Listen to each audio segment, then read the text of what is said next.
এই ক্যাম্পগ্রাউন্ডটাও খুব ভালো ছিল। পেছনে লেক,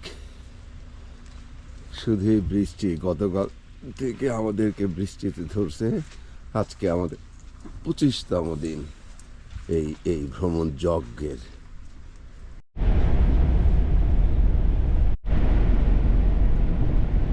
আজকে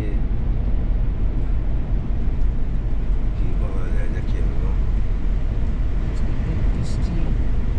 গতকালকে থেকে আমাদেরকে বৃষ্টি ছাড়তেছে না। আমরা বৃষ্টির ভিতরে ওকে আমরা ভালো এনজয় করতেছি। Rain has a beauty too, কিন্তু সমস্যাটা হচ্ছে যে অতি বৃষ্টি হলে মুশকিল। তো ঠিক আছে, দেখা যাক। 26 দিন ভালো পাইছি, 2 দিন খারাপ। ওকে,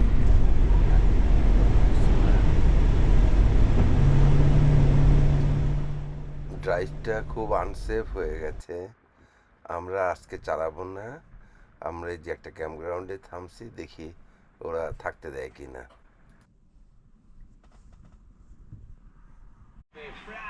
আজকে আবহাওয়াটা খুব খারাপ হয়ে গেছে। আমরা আর রাস্তাতে গাড়ি চালায় সাহস পাইনি। অল্প কিছুক্ষণ পরে 30-40 কিলোমিটার চালাই আমরা একটা ক্যাম্পগ্রাউন্ডে আস্তানা গেড়ে বসছি। আর এই যে টেলিভিশনে সারেগামাপা দেখতেছি।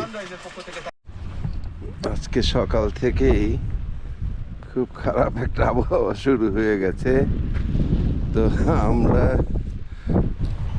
তো এই কাছাকাছি এই ক্যাম্পগ্রাউন্ডটাতে আমরা এসে পড়ছি। এখন আনসেফ হয়ে গেছিল। দেখা একটু কতখানি খারাপ ওয়েদার। এমনি এই ক্যাম্পগ্রাউন্ডটা খুব সুন্দর, কিন্তু ওয়েদার খারাপ হয়ে আমাদের সুন্দরটা দেখতে দিল না। এটার নাম ইন্ডিয়ান হেড ক্যাম্পগ্রাউন্ড।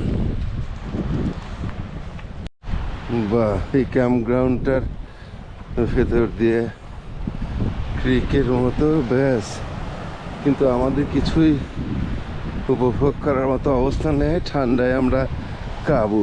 এই যে এইখানটাতে আসছি, ওই যে দূরে একটা রক দেখে পাইছো তুমি?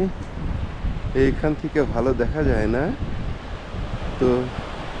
একটা ইন্ডিয়ানদের, নেটিভ ইন্ডিয়ানদের মুখের মতো। এইটাকে ওরা বলে ইন্ডিয়ান হেড রক। নাইস, কিন্তু ওয়েদার একদম পচায় ফেলছে আমাদেরকে। এই যে জাকিয়া বেগম আরো কাহিল। আজকের মতো আমরা শেষ।